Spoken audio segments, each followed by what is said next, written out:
मैं doctor Shikha Agrawal, government college Sujangarh, BA part second की class में सभी विद्यार्थियों का स्वागत है।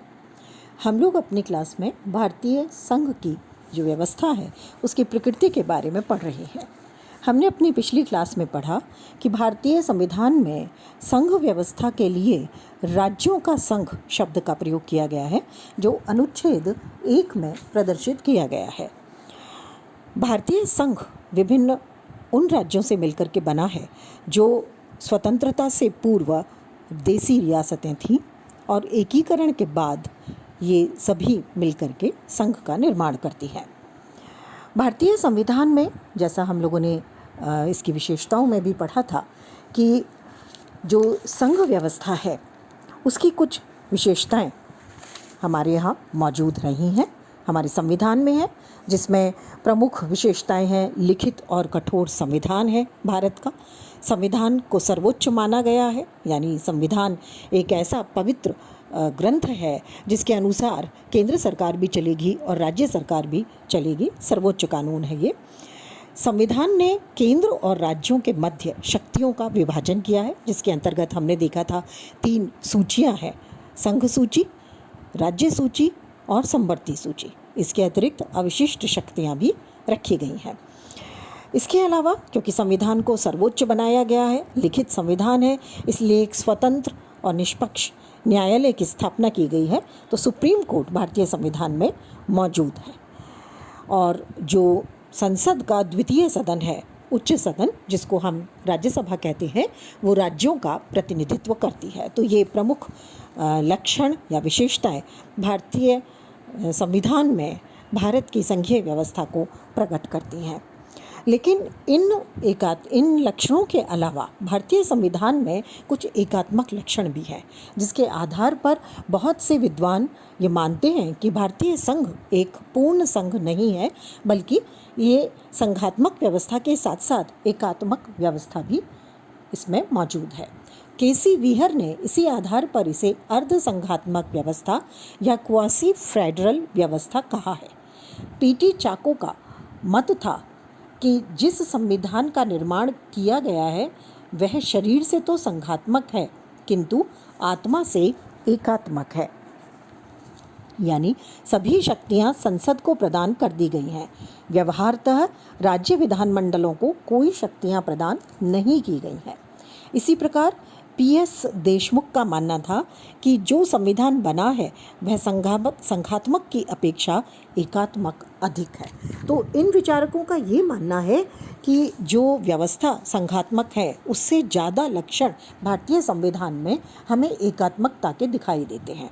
और इसका प्रमुख कारण ये माना गया कि भारतीय संघ व्यवस्था में केंद्र को ज़्यादा शक्तिशाली बनाया गया है बजाय राज्यों के। और बहुत सारे ऐसे तत्व हैं जिनको भारतीय संघ ने नहीं अपनाया है, जो सामान्य तौर पर हम अमेरिका या स्विट्ज़रलैंड की व्यवस्था में देखते हैं। जैसे इकाइयों को इतनी स्वतंत्रता है कि वो अपना अलग ध्वज रख सकते हैं, वो केंद्र से अलग हो सकते हैं, सेना रख सकते हैं। तो इस तरह की स्वतंत्रताएं भारत में नहीं है। भारत में केंद्रात्मक तरीके से व्यवस्था को संचालित किया गया है। तो इसको समझने के लिए हम ये देखेंगे कि वो कौन से तत्व हैं जो भारतीय राजनीतिक व्यवस्था में एकात्मकता को दर्शाते हैं। ये 2 प्रकार के तत्व हैं। पहला तत्व जो हम देखेंगे वो है भारतीय संविधान के अंतर्गत, और दूसरे हैं भारतीय संविधान के बाहर। सबसे पहले हम देखेंगे भारतीय संविधान में वो कौन सी व्यवस्थाएं हैं जो संघीय व्यवस्था के अतिरिक्त भारतीय व्यवस्था को, शासन व्यवस्था को एकात्मक रूप प्रदान करती है। सबसे पहली व्यवस्था में जो इसमें गुण आता है एकात्मकता का, वो है इकहरी नागरिकता। सभी सामान्य तौर पर जितनी भी संविधान या शासन व्यवस्थाएं हैं विश्व में, उनमें दोहरी नागरिकता पाई जाती है। अमेरिका में भी ऐसा है, लेकिन भारत में एक नागरिकता है, एकात्मक नागरिकता है, इकहरी नागरिकता है, यानी केंद्र। हम सब भारत के नागरिक हैं, ना कि किसी प्रांत विशेष के नागरिक हैं। लेकिन ये भारत की एकता को बनाए रखने के लिए बहुत ज़रूरी व्यवस्था है, जबकि ये संघात्मक सिद्धांत के उतनी अनुकूल नहीं है। दूसरी जो विशेषता है एकात्मक तत्व की भारत में, वो है केंद्र के पक्ष में शक्तियों का बंटवारा। जो शक्तियां हैं उनमें केंद्र के पास में ज़्यादा महत्वपूर्ण और संख्या में भी ज़्यादा शक्तियों को रखा गया है। संघ सूची में 97 विषय हैं और उसमें भी जो विशिष्ट विषय जिसमें वित्त आता है, जिसमें विदेश संबंध आते हैं, जिसमें संधि करना आता है, जिसमें मुद्रा आता है, जिसमें डाक तार आता है, जिसमें रक्षा आता है, यानी सबसे महत्वपूर्ण जो विषय हैं वो सारे केंद्र सूची में रखे गए हैं। राज्य सूची पर भी केंद्र सरकार कुछ विशेष परिस्थितियों में कानून बना सकती है। तो इस तरह से केंद्र के पास ज़्यादा शक्तियां इस मामले में दी गई हैं। डॉक्टर अंबेडकर ने भी संविधान सभा में ये कहा था कि मैं सन 1935 के अधिनियम द्वारा स्थापित केंद्र से भी अधिक शक्तिशाली केंद्र की स्थापना के पक्ष में हूँ। ऐसा इसलिए कहा क्योंकि भारतीय संविधान निर्माताओं ने उस समय विद्यमान आर्थिक राजनीतिक परिस्थितियों को देखते हुए शक्तिशाली केंद्रीय सरकार की अनिवार्यता को अनुभव किया था। तीसरी विशेषता देखते हैं, संघ और राज्यों के लिए एक ही संविधान है। जैसे भारत में एक हरी नागरिकता है, वैसे संविधान भी एक ही है। जैसा कि अन्य देशों में देखने को आता है कि राज्यों के अपने अलग अलग संविधान होते हैं और केंद्र का अपना होता है, वैसा भारत में नहीं है। भारत में एक ही संविधान है जिसको एक संविधान सभा ने बनाया था और उसी के अंतर्गत सभी राज्य कानूनों को मानने के लिए बाध्य है। चौथी जो एकात्मक विशेषता है जो उसे संघात्मकता से दूर ले जाती है, वो है केंद्रीय सरकार द्वारा राज्य की सीमाओं में परिवर्तन में समर्थता। यानी यदि किसी इकाई, प्रांत या राज्य की सीमा में परिवर्तन करना है तो ये कार्य केंद्र सरकार के द्वारा किया जाना होगा। ऐसा कई आधारों पर है। अनुच्छेद 3 इसके बारे में कहता है, 1, किसी राज्य से उसका कोई प्रदेश पृथक कर दे या अधिक राज्यों को मिलाकर कोई नया राज्य बना दे। 2, किसी राज्य के क्षेत्रफल में कमी या वृद्धि कर दे।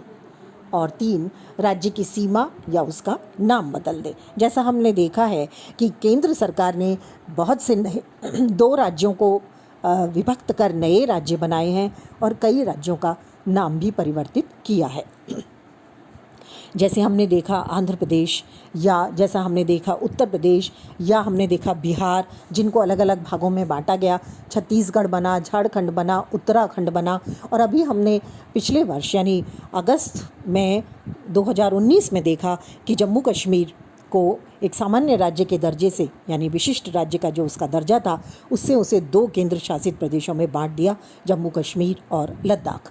तो इस तरह से किसी भी राज्य से उसके प्रदेश को अलग करने का या नया राज्य बना देने का मिला करके, इसके क्षेत्रफल में कमी या वृद्धि करने का, या उसकी सीमा में परिवर्तित करने का, या उसका नाम बदलने का, ये अधिकार केंद्र सरकार के पास है, जो केंद्र सरकार को बहुत शक्तिशाली बनाता है।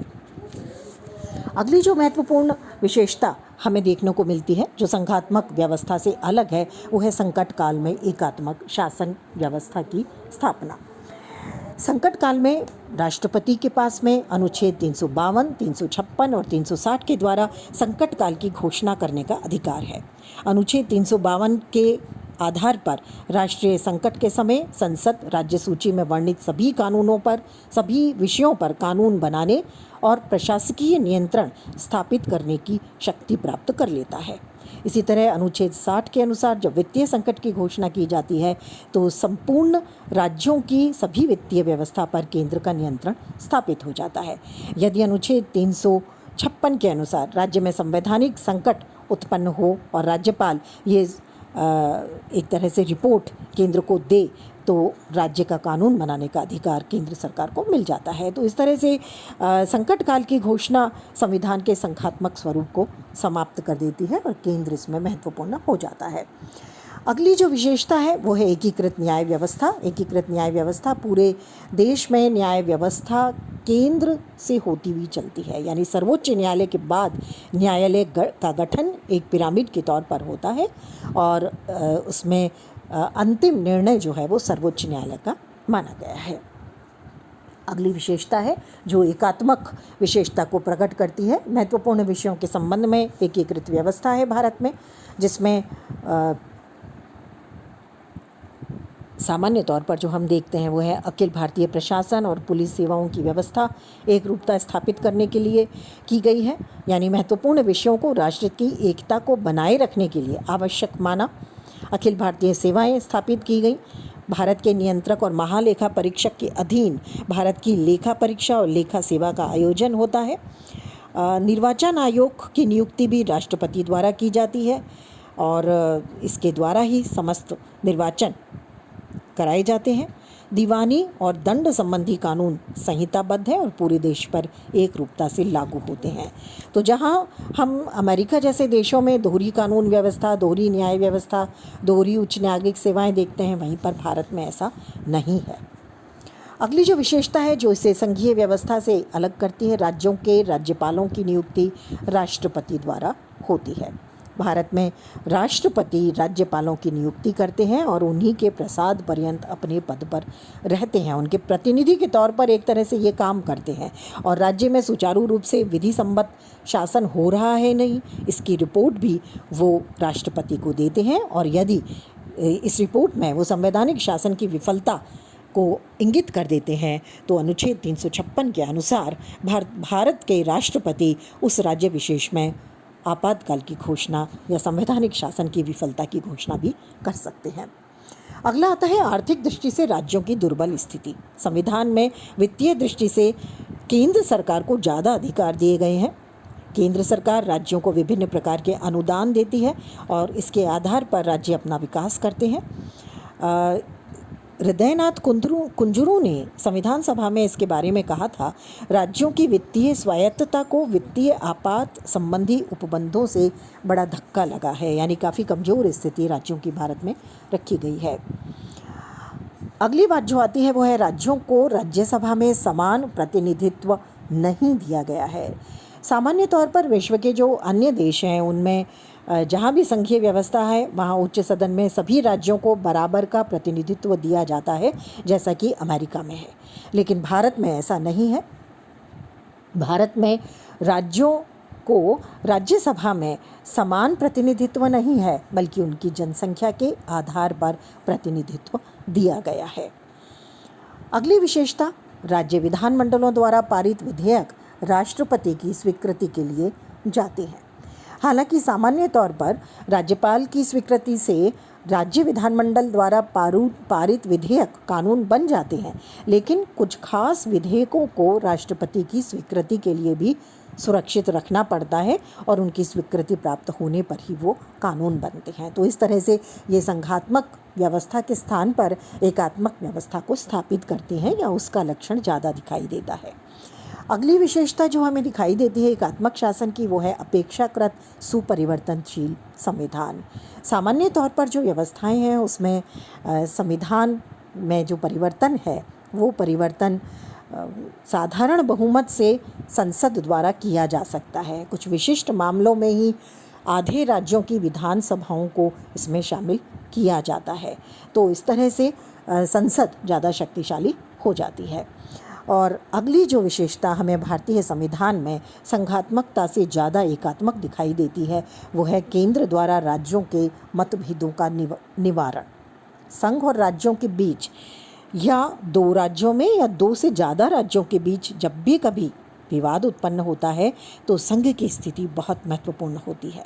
वो समन्वयकारी शक्ति के तौर पर विभिन्न आयोगों और परिषदों के माध्यम से इस प्रकार के विवादों को निपटाने का काम करती है और इन सभी कामों के लिए या प्रत्येक क्षेत्रीय परिषद के अध्यक्ष के रूप में राष्ट्रपति एक केंद्रीय मंत्री की नियुक्ति करता है। तो इस तरह से संविधान के अंतर्गत ऐसे बहुत सारे तत्व हैं जो भारतीय संघ व्यवस्था में एकात्मक तत्व को शामिल करते हैं, जिससे भारत जैसे विशाल भूभाग और विशाल जनसंख्या और उसके साथ साथ संस्कृति, धर्म, जाति और भाषा की विविधताओं को एक रूपता में पिरोकर के भारतीय संघ की रक्षा कर सके। तो ये है कुछ आंतरिक तत्व। अगली क्लास में हम भारतीय संविधान के वो बाहरी तत्व या वो व्यवहारिक तत्व पढ़ेंगे जो इसे संघात्मक व्यवस्था के साथ साथ एकात्मक स्वरूप प्रदान करते हैं।